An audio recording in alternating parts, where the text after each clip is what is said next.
Saya Adam Prayogo. Saya Dewi Pariati. Saya Maya. Saya Mianasari Tinambunan.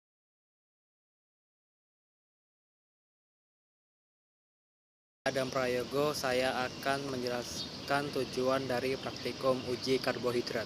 Jadi untuk tujuan praktikum uji karbohidrat ini ada dua tujuannya, yaitu pertama, mengidentifikasi berbagai jenis karbohidrat berdasarkan sifat produksinya. Yang kedua, mengidentifikasi jenis polisakarida berdasarkan perubahan warna iodin yang terikat pada molekul polisakarida sebelum dan setelah terhidrolisis.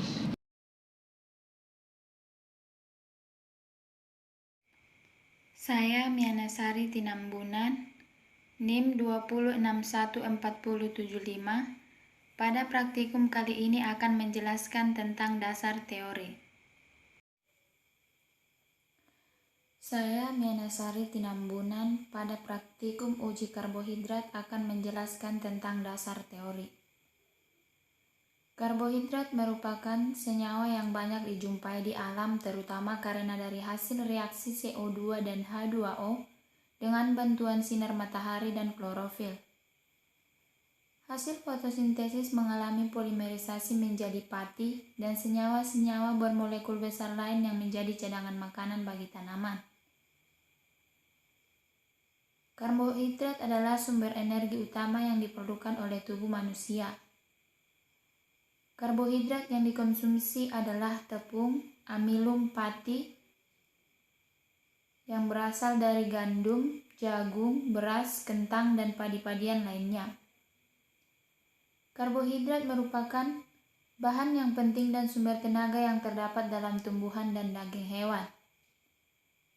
Secara alami, terdapat 3 jenis karbohidrat, yaitu monosakarida, oligosakarida, dan polisakarida. Monosakarida merupakan jenis karbohidrat sederhana yang terdiri dari satu gugus cincin.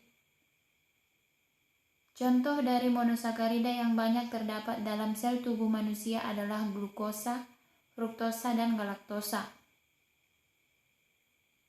Glukosa banyak terkandung di dalam buah-buahan, sayuran, dan juga sirup jagung.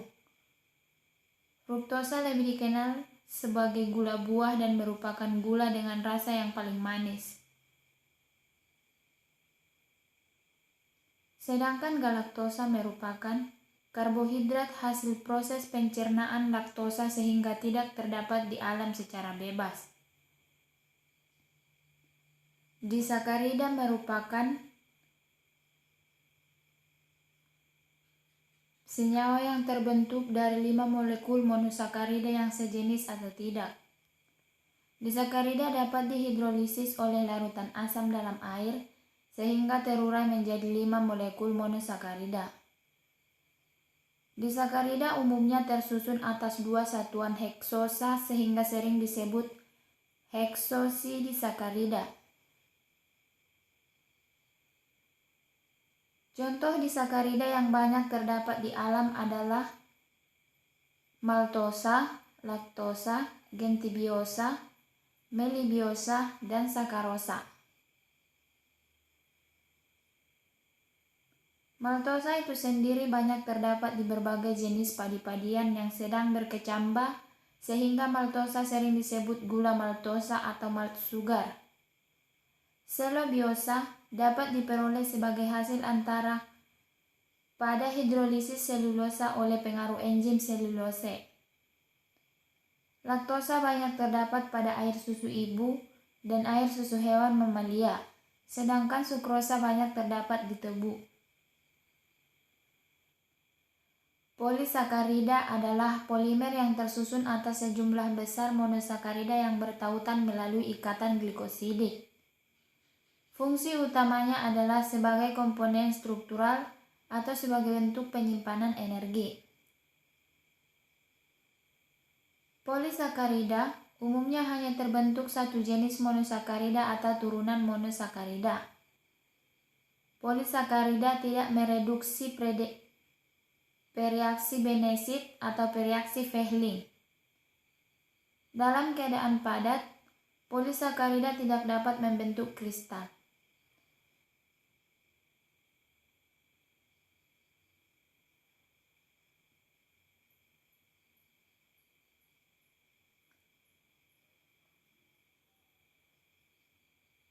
Fruktosa adalah suatu gula kristal yang terdapat bersama glukosa dalam madu dan buah-buahan. Reaksi kimia dan analisis menunjukkan bahwa molekul fruktosa mengandung 5 gugus hidroksil dan gugus karbonil keton C2 dari rantai 6 karbon. Sukrosa atau gula tebu adalah disakarida darin glukosa dan fruktosa. Maltosa merupakan disakarida yang paling sederhana dan mengandung 2 residu deglukosa yang dihubungkan oleh satu ikatan glikosida di atom karbon dari residu glukosa kedua. Amilum atau C6H12O5 merupakan polisakarida yang terdapat pada sebagian besar tanaman, terutama dalam golongan umbi seperti kentang dan biji-bijian.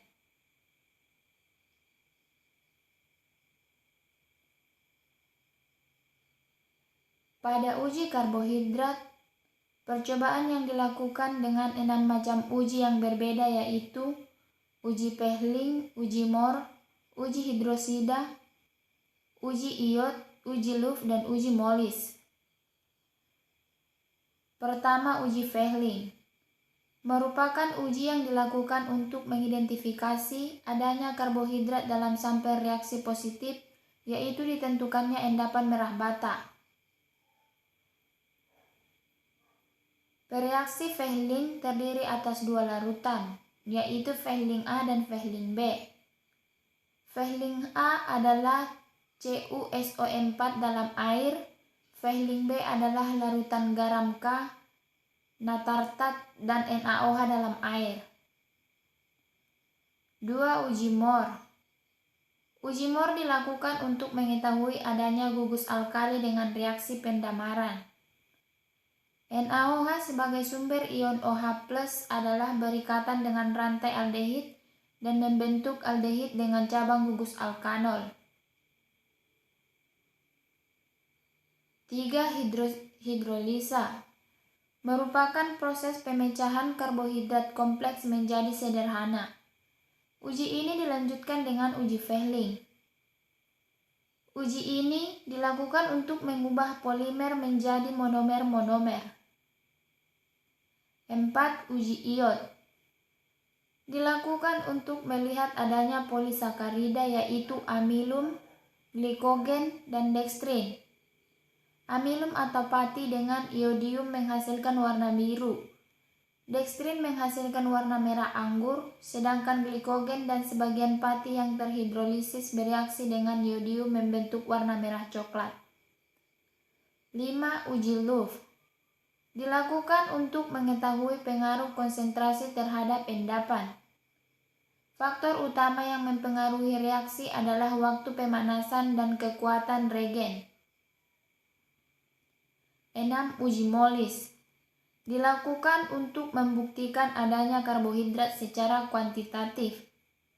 Karbohidrat oleh asam anorganik pekat akan dihidrolisis menjadi monosakarida.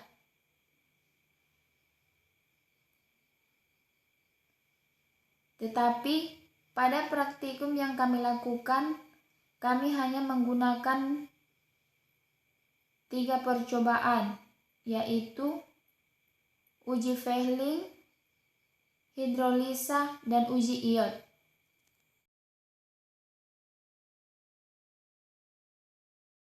Assalamualaikum warahmatullahi wabarakatuh. Perkenalkan, nama saya Dewi Pahriyati dengan NIM 206140179. Saya dari kelompok 1. Di sini saya ingin menjelaskan tentang prosedur kerja dari uji karbohidrat. Assalamualaikum warahmatullahi wabarakatuh. Di sini saya ingin menjelaskan tentang prosedur kerja dari uji karbohidrat. Yang pertama kita harus lakukan adalah uji Pehling. Pada uji Pehling ini pertama-tama kita memasukkan 2 ml larutan Pehling A dan 2 ml larutan Pehling B ke dalam gelas kimia ukuran 25 ml dengan perbandingan 1:1. Kemudian kita menyiapkan 4 tabung reaksi, lalu memasukkan masing-masing 5 ml sampel yang akan diuji dan beri label. Yang kita uji di sini ada larutan madu, larutan kanji, larutan ketan, serta cairan infus. Kemudian menambahkan 5 tetes larutan Vehling pada masing-masing tabung reaksi. Setelah itu kita mencatat perubahan warna yang terjadi. Yang kedua, hidrolisis disakarida. Pada hidrolisis disakarida, kita memasukkan sampel mengandung gula pereduksi ke dalam tabung reaksi sebanyak 10 ml dan 10 tetes HCI pekat. Kemudian setelah dimasukkan sampel itu, kita panaskan di atas hot plate sampai mendidih sambil diaduk. Setelah itu dinetralkan dengan natrium karbonat 5%, digunakan petunjuk kertas lakmus. Yang keempat, hasil hidrolisis diuji lagi dengan larutan Vehling. Yang ketiga, hidrolisis polisakarida.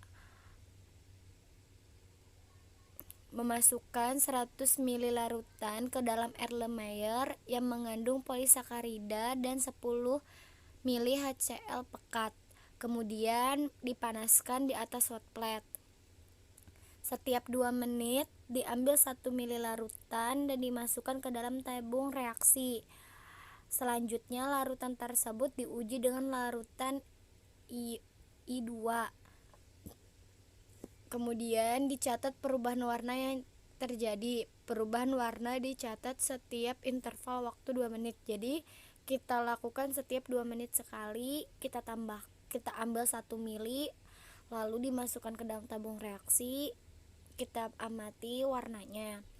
Terus yang keenam, dicatat waktu hidrolisis sampai tidak berwarna lagi. Yang ketujuh, dilakukan cara yang sama untuk sampel yang mengandung polisakarida yang lain. Terima kasih.